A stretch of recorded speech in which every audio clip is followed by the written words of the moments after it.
Morning members, welcome to another video. As I keep saying, if you're going to keep commenting, I'm just going to keep responding.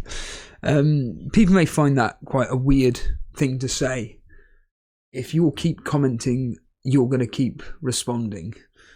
Why don't you just respond in comments and everything? And I just think, I just can't be bothered. I cannot be bothered to give an answer in written format through my mobile phone, or if I'm on my laptop or whatever. I just find it a million times easier replying via video format, and I think it just becomes at that point personal. You know, I always remember, like with any stream that I would used to comment on, and then they'd answer your question. It's personal, and it's very similar even now. It's very rare that I comment on anybody's stream, but for instance, the other day when I commented on FPL Juice, when they read out and they respond, it's like that instant reaction. You're actually getting a real, organic response to your point of view, rather than just a generic LOL. Clip that, Nick.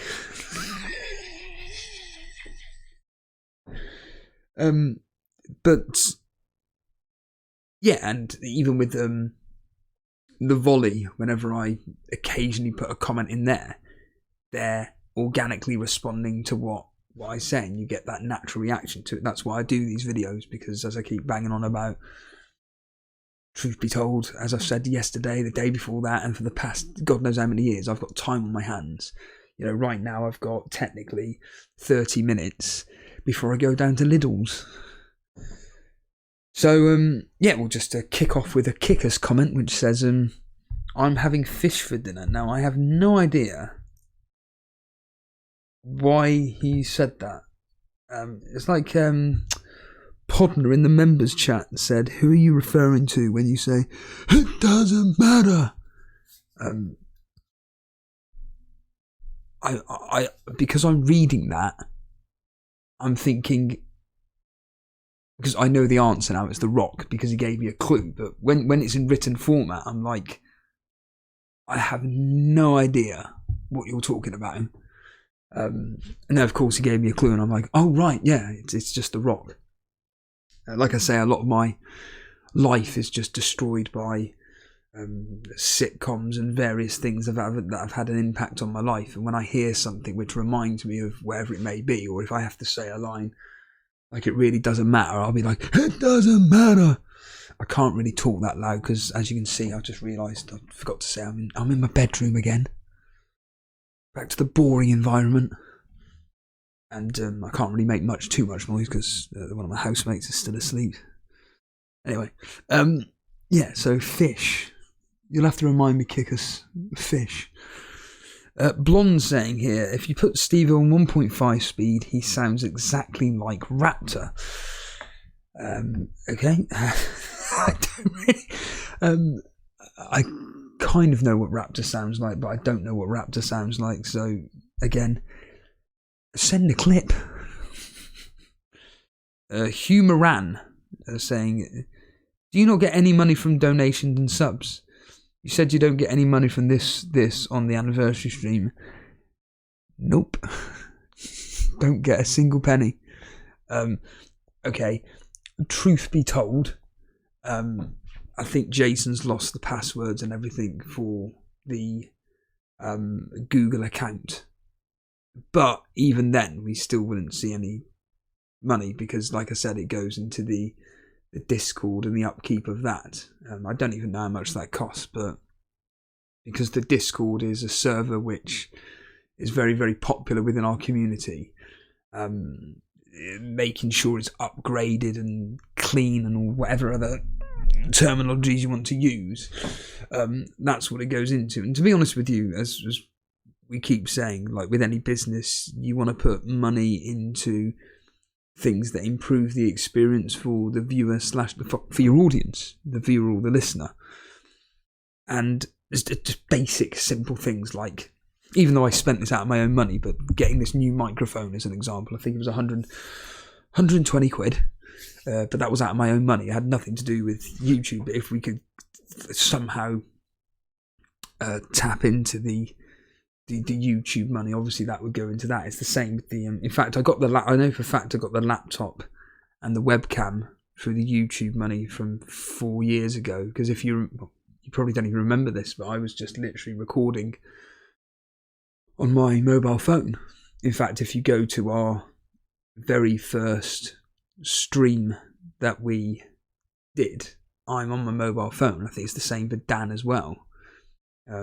Jason has been on being tech savvy. He's always been on a webcam and had proper equipment, whereas me and Dan, it was always done via mobile phone. Obviously, we upgraded. In fact, I remember the old Yeti mic I had. I don't know why, it would just never connect to anything. So half the time I was just still talking through the desktop audio, despite the fact I got a microphone right in front of me that was like 70 quid or whatever. It wasn't even working. So yeah, I think I've had this microphone now for a year, and I think it's fucking brilliant. I think it's really, really good. Obviously, Jason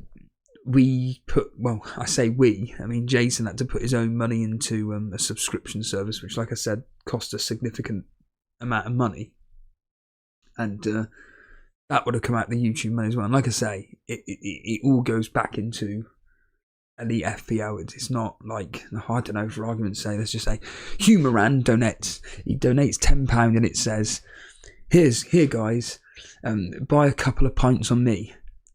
Well, unfortunately, that £10 or the £6.60, the £6.60 of that, I do not see a single penny of that, to be honest with you. So yeah, it's a bit disheartening, because obviously you guys are legitimately happily donating money towards two individuals, but unfortunately we just don't see any of it. And I've seen everything.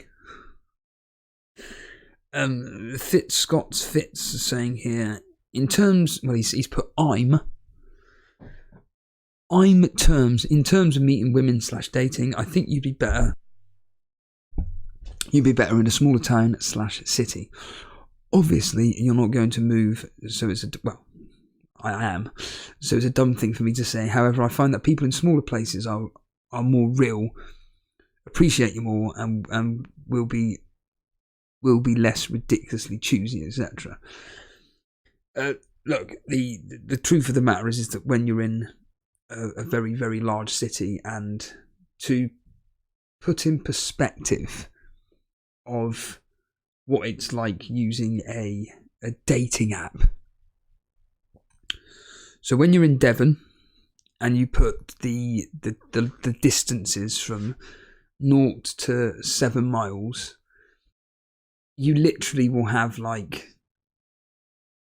about 20 girls on there. That's it. So then you've got to increase your mileage. So you go up to 8 miles and it'll be an additional 3 or 4 people pop up.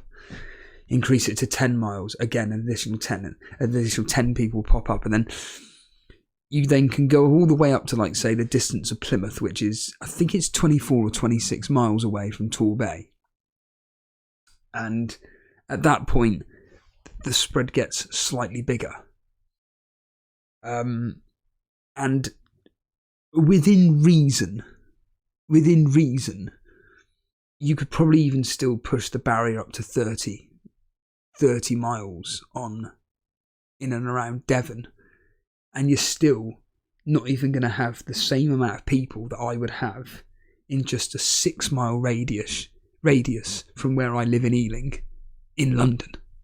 It's ludicrous. And I was, by pure coincidence, listening to to be completely frank, as I expected, it literally said everything I have been saying for a million years, but without the education or the informative opinion that this person had, but it was from Mind Pump, and it was entitled, why can't I just bring it up? It was entitled Why Dating Sucks and How to Fix It with Adam Lane Smith. Now he's like some relationship expert, whatever, same difference. And I was listening into it, and a lot of things were like, yeah, we know this. For instance, girls, if you're expecting to find a guy that's going to be respectful to you, don't be using pictures where it's just showing your boobs. Just basic things like that. And then he was like talking about how, like, you've got to understand that most girls, for every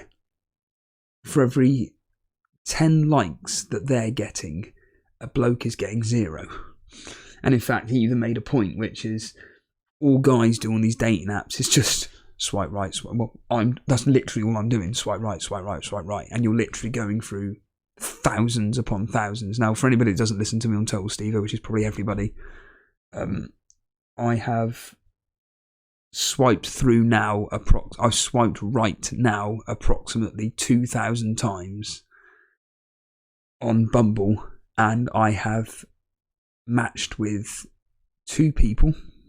One of them was a complete freak, a complete nut job, and the other one has just completely gone, well, it's basically a non-existent chat.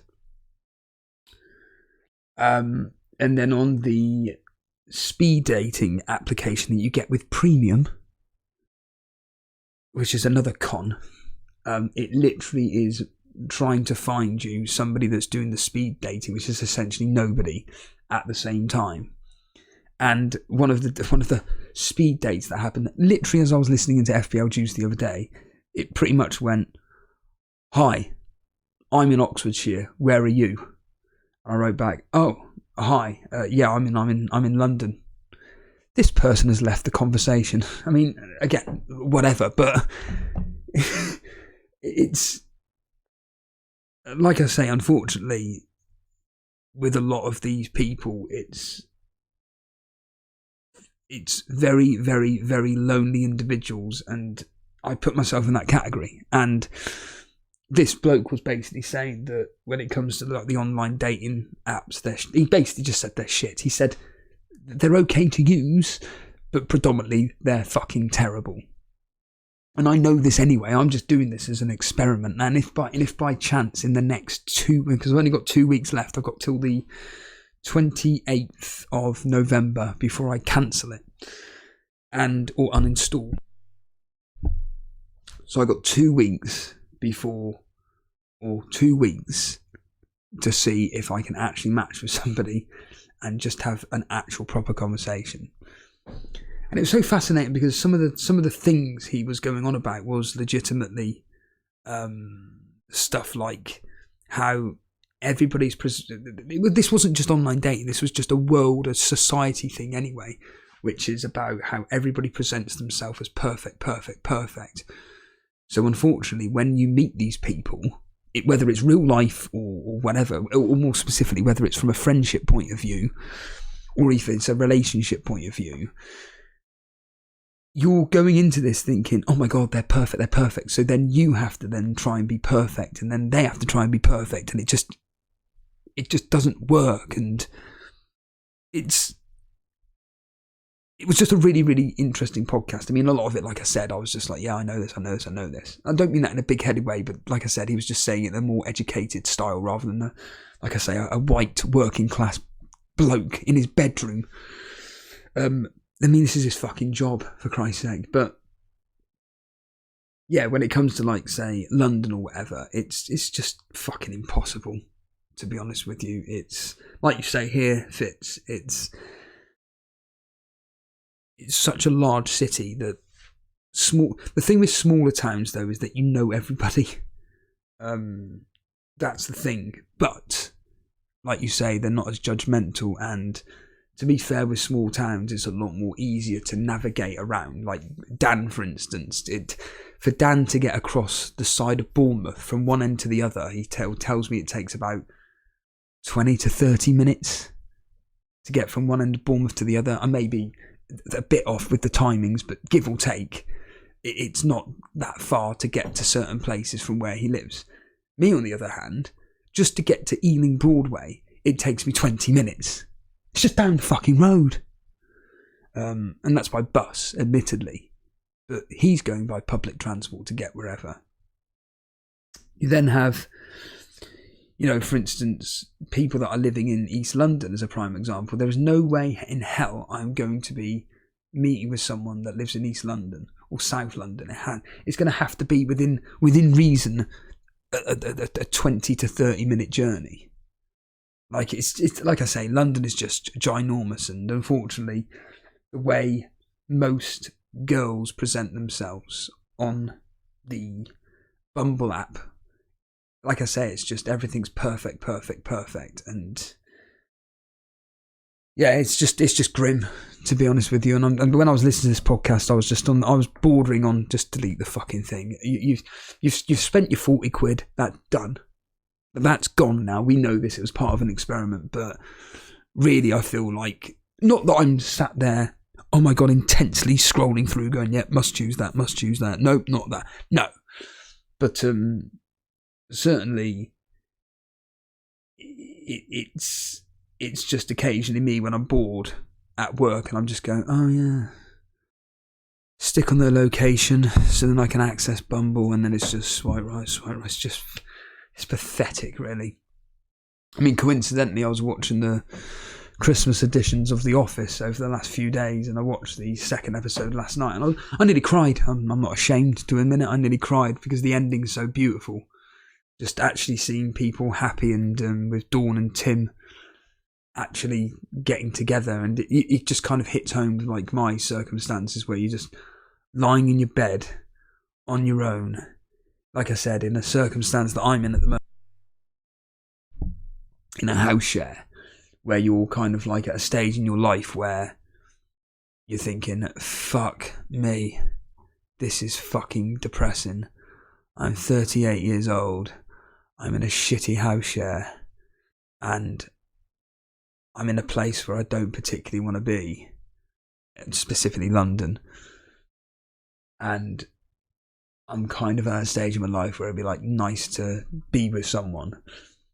And then you're watching on TV, obviously, a program in which I'm relating with Tim when it comes to what he talks about regarding work and relationships and everything. And then obviously, the whole story with him and Dawn, and then eventually they kiss. I nearly did. I nearly cried. Like I said, I'm not ashamed, but because also it also throws in obviously the various scenes with David Brent having fun, and the camera's actually showing people having fun with him. Because in theory, you could say, well, it was a stitch up that, they took all the best bits out and put in all the shit bits, which, I discuss all to death with this in the Office podcast, but it all just built up into one, and I was just thinking, fucking hell, this kind of hits hard. And it's like with a lot of TV shows, isn't it? Depending on what stage of life you're in, things will hit you hard. It's like in The Last of Us, something that has literally brought me to tears twice, and I've just been crying my eyes out, was the scene where, I forgot their bloody names, Bill, it's not Bill and Ben, Bill and someone, I can't forget their name, they got that the two gay blokes. And it's when one of them dies, basically, and he helps him to pass away. And I just cry my eyes out, because the bloke that plays the guy that is dying looks exactly like my dad. And it just instantly reminds me of how my dad passed away, and I just lying there crying my fucking eye. I remember when Jason sent me the file to watch it the first time, and I was like, oh my god, this, in my opinion, is the best episode. This is fucking amazing. Like, look at this house, look at this guy, he's fucking cool, And then like the last 10 minutes is of like this horrific suicide scene, and it's like I said, the music that accompanies it, the music that accompanies the scene, and the way it's all done. I was just, I said, on three, because I've watched The Last of Us now 3 times through, and each time I just cry my eyes out, because it just reminds me of my dad. But yeah, it's amazing how, like, what stage in your life you're at, how certain things affect you. It's like with The Detectorists. if you've seen The Detectorist. If you haven't, I highly recommend going out your way to watch it. It's a beautiful, beautiful show. But that makes me cry because it's... How can I explain this? It's just a show about normal people, but they address real life issues. And it's done in such a way where, like, I can relate with some of the characters about... Essentially, it's about the being accepted as, like, outcasts, essentially. And, you know, I was... When I was listening into this dating app, it was talking about guys that... Or people that use dating apps. There's different types of character. And one of them that was me, so one of them was Dan, I'm not going to go into his stuff, but the one for me was, you'll also get people on there which have never had love in their life from their parents. So they're always seeking validation. That's me. And I'll explain that. So this doesn't apply to love or that side of things. This is just people in general. So the only way I personally feel comfortable around somebody is if they show me love for something I do. So whether it's, I like you because you do a very good job at work, and then I'm just like, you've acknowledged the fact that I actually worked my bollocks off. You've given me some kind of credit. Thank you. Or at FPL meets, for example, when, for instance, James from Planet FPL just kind of said, oh, you still doing those funny car videos or whatever? Straight away, I'm like, he's just said they're funny car videos. Now I'm just at ease. And when Suj jokingly just said to me, oh, you're still working out, are you? I just squeezed my arm and he went, bloody hell, yeah, you clearly are. Straight away, I'm like, And the reason is because, as this bloke said, obviously there's a lot more into this, but he just said it's because when you're a child, and this is all true, from the ages of whenever up till like my teenage years, if not my early 20s, I've never not once been shown any love from my mum or my dad. And it then becomes apparent to me that when if I'm ever in a relationship with a girl or a woman, that I'm needing to be mothered quite a lot and shown what to do quite a lot. I can still do what they're asking me to do or whatever, but because I've never had it from my parents, it then reflects in relationships and stuff like this. It's just really fucked up psychology. And like I said, like Mind Pump have mentioned a billion times, everything that stems from your childhood, everything you do as an adult is because of what happened to you as a child. Whether it is sexual fetishes, as an example, whether it is hobbies that you like pursuing, whether it is the way you are as a character, it's all because of your childhood. These are facts. And when I was listening into this dating Mind Pump episode, some of the things were like, fucking hell, yeah, that's me. Yep, he's hit the nail on the head. That's me. It's grim. And, you know, like I said, I was speaking with someone recently, literally the other day, my colleague, my housemate's friend the other day, and when he was talking about the fact that since coronavirus, London specifically has gone to shit, even for him, like the hobbies that he has and what he likes to do, it's gone to shit. And like I say, I remember before coronavirus, the two years I was living up here before coronavirus, I would go out on a semi-regular basis with work colleagues because they weren't shitting themselves about going to pubs. The actual company themselves in Tesco, the shop, would actually hold parties or whatever because they weren't shitting themselves about going into groups and everything. And from what I vaguely remember, you know, there was no cost of living crisis. And of course we get the coronavirus hit and everything, I get all that, and then you're after the coronavirus. Like, now we know the coronavirus is gone, there are still millions upon millions of people out there that will just don't do anything anymore. And not only that, but the pricing of everything has gone up tenfold. So not only are people scared to go out, you've now got people like me that pretty much don't want to go out because it costs too much money. Like I said 1,000 times, why do I want to go somewhere where I don't particularly want to be there because I don't feel comfortable in a pub? But all right then, let's just take that aside. Okay, I'm with a group of people that I like in a pub that I don't like. Well, at least I'm with a group of people I like. What's that? 10 quid for a double vodka lemonade? Nah, fuck off, I'm going home.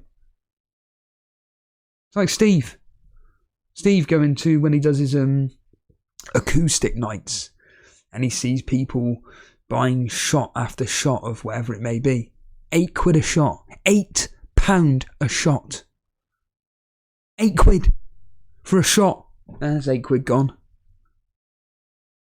And people are buying rounds of them. So they're like, buy 8 shots of whatever it may be. What's that? 60 odd quid? 60 fucking quid? Who was I talking to yesterday? I was talking to somebody yesterday about it was about gambling. And we were talking about going into betting shops. And I said it's fucking grim. Like literally the other day when I was ironically collecting winnings. £3 profit. Actually, it was the £3.30 profit. I need to write that down on my piece of paper, actually. Thanks to Brighton drawing 1-1 with Sheffield United. But in all seriousness, there was these people in there, and they just walk over and they just get their money, just throw it on the counter. 20 quid here, 20 quid there, just throw it down, put that bet on for the whatever horse it was. 2 seconds later, they come back, throw the money down. Yeah, just put it on that. It's 40 quid gone from that person in the space of literally 10 seconds. In 10 seconds, 40 quid gone. Some several months ago, the door, if you remember me telling you this, the door was smashed in. When I went in there and along with Steve, we asked, what happened here? A bloke got really, really pissed off at the fact that he just lost 500 quid on the slot machines. So he just booted the window and stormed off and smashed the door in. 500 quid. We were, when we were there actually, Steve was observing one of the people that were using the slot machines, and he was just putting in £10 after £10, and we were only in there for about 5 minutes and he put 50 quid in. £10 a minute in a slot machine, didn't win a single penny. And I'm like looking at this going, 50 quid for me is a week, well it's actually less, but it's a week's worth of shopping or food buying. These are just putting it into a gambling machine to potentially win whatever amount of money it is, and they never do. And like I say, I keep saying this, I just think that, okay, it's all about our affordabilities and stuff, but sometimes I think, but you're not getting anything out of this. Even with this Billy Mayhem I watch, whenever I watch his videos, and the amount of alcohol they buy, I think, how the fuck do you afford this? His latest video, he had to drive into London. He told us this on the video. He said it's going to cost at least £80 just to drive into London, because he's going to get charged the ULEZ and all that bollocks. So 80 quid just to get into London. And then throughout the video, whether people are buying him drinks or not, he's drinking a hell of a lot of alcohol. And I'm thinking, how do you people afford this? Just spend your money on alcohol. Again, there are people out there that are more than happy to spend money on alcohol, but they kind of they don't fucking hell, I've completely forgotten the word. Essentially they're not subsidising their body with proper food intake and the proper nutritions, but they'd rather spend 50 quid on a couple of pints of beer and then that's it. And whereas me, for example, I take care of my body. You wouldn't look at it if you wouldn't think it looking at me, but I do take care of my body. I put within reason the correct nutrients in my body that my body requires to be fit and healthy. But these people just neglect their bodies and just are like, I don't give a shit about food. I just care about drinking alcohol. Like, I remember one episode from Billy Mayhem where literally his breakfast was a Jack Daniels. Just wakes up, gets slightly washed, and it's right, here's our breakfast, and just drinking Jack Daniels as they're walking down the street to get to the tube or the train to get into London. And then their first, quote, food of the day was packs of Walker's Crisps and peanuts and chocolate. It's fucking revolting. What's this got to do with anything? Scott Fitzgerald? I can't remember now, but yeah, Scott. What have you done to us here? Remember, these are public, by the way. Well, they will be. Matt Smith saying, I can't believe you haven't named the Bumble episodes Boner Total Steve-O podcast. Yeah. If you don't understand, I must mention the word erection about at least 3 times an episode. All true. Just a nice guy saying, I love how genuine you are in all your videos. Who's your favourite Premier League team after Burnley? It's always going to be a team which is attacking. So it used to be Chelsea, because I love the fact that they could defend. This was like the Jose Mourinho era, and in fact the Ancelotti era. I really like the Ancelotti era, actually. Oh yeah, Steve, name some players from that era.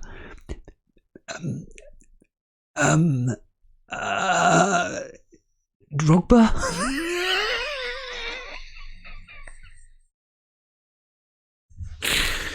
I don't know, but it was the Ancelotti era I really, really loved. And then of recent times, it is Jason's attack on me, which is Liverpool. I just love the fact that maybe not as of late, they've not exactly been the free-flowing attacking team that was of Mane, Firmino, and Salah. But certainly there's a lot of flair about them, and I really enjoy watching them when they're on them. I just love teams that just attack. My most hated team is Man City. I can't stand watching them. There are people that say, no, it's really, really good. You've got to understand that this ball retainment and everything, that's perfect football. That's great. For me, I cannot stand it. I find it really, really boring, and I just can't watch it. But certainly, Liverpool so far, and to an extent Tottenham as well this season, of kind of getting a bit of love for Tottenham. Like, they're just not afraid to attack. It's just teams that like to attack because they're not shitting themselves about conceding goals, and certainly Tottenham this season and Liverpool are those teams, and I really enjoy what they're doing. Tyler making a point here. Yes, I am watching. I recently watched the Christmas edition of Extras recently. It pretty much accurately portrays reality. Yeah, the Christmas edition of Extras is absolutely fantastic. The speech by Andy Millman, I will always continue saying this. Every year it gets more relevant to today's society than anything. To paraphrase, essentially it's about people that are needing attention, that are wanting attention. And it's about how people will do anything to get that attention. I mean, Ricky Gervais makes that joke, doesn't it? You want to be famous? Brilliant, go and kill a prostitute. And as I've stated 1,000 times, there are so many people in today's society that will do anything just to be popular. It's shocking. It really is shocking. Now, Extras Christmas edition was what? 2007, I want to say. 2006, 2000. I think it was 2007 when the Christmas edition came out. And you know, that's kind of like almost the peak of, well, and in his words, the gutter press. And this was an era, 2007 it came out. This was an era in which like the likes of the Sun, the Daily Star, would, as he quotes, would literally just turn up to various locations where famous people were going to be, and would just harass these people to the point of where they finally got their shot of Lindsay Lohan throwing a punch, and it would just be the headline, Lindsay Lohan's a lunatic, she needs to be locked up. And it's like, yeah, but why did she do that? Well, the reason why she did that is because you're literally stood in front of her face with a camera, and she's asking you politely, could you please not do that? Could you please not do that? Could you please not do that? And you're still just shoving in your face. And then eventually, after 5 minutes of being constantly harassed by a cameraman shoving a camera in her face, she lashes out to say, fuck off. But that's the picture that they've got then. Or, for instance, my favourite bit in the speech is when it'll be Pamela Anderson doesn't wear any knickers, and it's like, yeah, because you've chosen to literally lie on the floor with a camera stuck up. The second she comes out of the limo, the camera's stuck up her skirt, and then you take a picture of it. Whereas you fast forward, what, 16 years, and by weird coincidence, this is what the guy on the dating app was saying, the dating thing was saying, is like, there are so many people now that are willing to sell their souls on things like OnlyFans to get what? Nothing. Because they think it's going to make them into some kind of superstar or whatever. It won't. It won't. All it will do is just give you a really, really, really bad reputation. It will fuck you up psychologically, and then you're going to be a wreck for the rest of your life, and you're going to need serious therapy. It's why when I'm still gutted that, for anybody that doesn't know, there was a famous, I think she's the most famous OnlyFans star. She's called Madison Fox, a complete freak. And I was completely slamming her in a Total Steeler podcast, and by pure coincidence she chose to listen to it, and only because I tagged her in it. She's not a fan. She's not somebody that listens to it, and just, no, it was just the fact that I tagged her in it,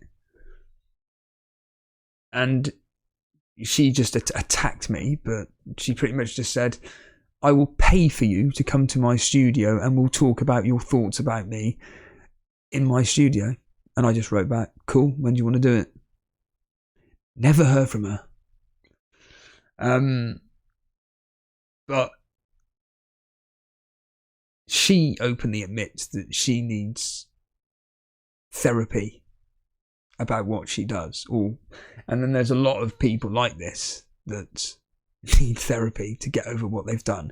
Yeah, right, well, in her specific case, well done, you've made hundreds of thousands of pounds, well done, but then you're going to be spending all that money to get therapy. Brilliant.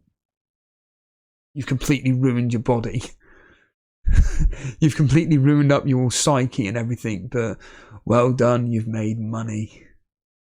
And like I say, there are so many people that are just think about money is the route to happiness. It really isn't. Like, yeah, I can sit here and talk about the fact that I live on a pittance, but I'm not saying that I want more money. Yeah, it'd be nice to get a bit more money to be able to, like, buy some new clothing. You know, you may notice that I pretty much just wear the same clothing every single fucking video or stream because I've barely got anything.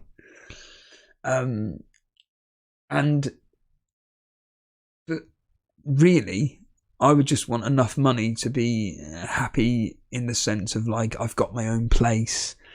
I'm living in an area which is nice and quiet and, you know, whatever my suits are. But I'm not thinking, oh yeah, I really want millions of pounds. No, I really don't. And like I say, there's a lot of people out there who are ruining themselves, whether it's from a physical point of view, a psychological point of view, just to be, quote, famous, or more specifically, just to be popular these days. That's all it is. How many followers have you got on Instagram? How many followers have you got on Snapchat? How many followers on TikTok? That's all it's about.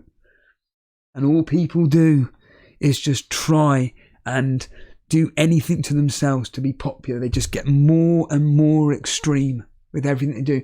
By the way, it applies to men as well. It applies to men as well. Just the only difference with men is that they take their jokes to the next extreme, the next extreme, the next extreme, and it just goes on and on and on. Like, I'm making this completely up, but like, say, like a video at first goes a bit viral because genuinely they were walking down the street and they slipped over. And by pure coincidence, their friend was filming it. So they put it out on TikTok or whatever, and it gets lots and lots of views. So then they go, oh my God, let's power another video. But at this point, they stage it. But rather than the guy slipping over, he's walking along and he basically trips over and falls into a puddle or whatever. And that gets even more views, and it's like, fucking hell, oh my God, what do we do next? Well, he doesn't just trip over this time and fall into a puddle, he then falls into a puddle and rolls into dog shit. And then what next? Right then, he's walking along, he trips over, he falls into a puddle, rolls in dog shit, and then all of a sudden there's a bonfire there and he rolls into a bonfire. It just goes on and on and on. Like, that's a ridiculous example. But you know that's true. In fact, I bet you there's something out there on TikTok where some muppet has done that. All this staged bollocks. It's like all this shite that I see from that sports science guy about this trend on TikTok at the moment of girls where they're filming themselves and deliberately film a guy and go, "Ugh, look at that creep staring at me." No, they're not. They're not staring at you. I saw it the other day. There's a girl that came into our place. She was clearly a personal trainer, but she comes in and she's got the stand, she's got her camera out, she's got her boobs out, she's got very tight leggings, just a stereotypical gym bunny. She's a very attractive woman. She's got a microphone on her thing there, and she's basically telling the camera as she's doing the exercise what to be doing. I'm just like, I'm staring because I'm just fascinated, going, why are you doing this in here? Why don't you just do this in your own gym? Because clearly, either one, you're someone that's popular on Instagram for being a fitness model, and then the place that you train is pure gym, so then you're doing these videos for your followers. Or two, your job is a personal trainer, and you train somewhere else, your clients, but your actual own personal training you do in another gym, in this specific case pure gym. So then you film yourself in that. But it's like, if for argument's sake, it's never going to happen, but let's just say for argument's sake, oh God, that creep's staring at me again. Yeah, I'm not staring at you, I'm just fascinated by what you're doing, filming yourself with a microphone in a public gym at 7:30 in the morning.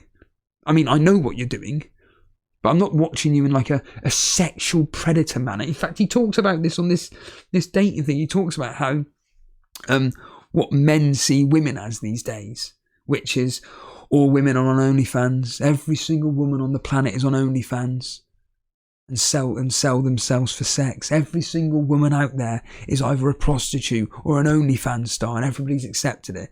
Whereas women, it's the other way around. Because the way the media portrays everything, it's men are just disgusting, vile pigs. They beat women up and everything. No, this doesn't happen on either side of things. But because of the way, like, this guy talks about how, unfortunately, the way media is, and it just bombards us with all this stuff, we just assume that's the case. You go back to this girl and doing whatever she's doing. Yeah, you could argue, I could go up to her and say, just of interest, what you're doing, but I can't be bothered to go through this. She looks at me in this defensive look like, oh God, I've seen it a billion times. They get really nervous. Oh, it's just pathetic. But yeah, the point being, going back to Tyler's point, is that Andy Millman's speech is more relevant to today's society than any other video on the planet anyway. Can we get the hell out of here now? Yeah, let's do it. Was there any FPL chat in that? No FPL chat at all. As ever, members, thank you for the support. And if you are watching this publicly and you enjoy these videos, easiest way to support the channel is quite simple. Hit the subscribe button, hit the like button. Cheers all, and well, if there's a video tomorrow, there's a video tomorrow. See you later.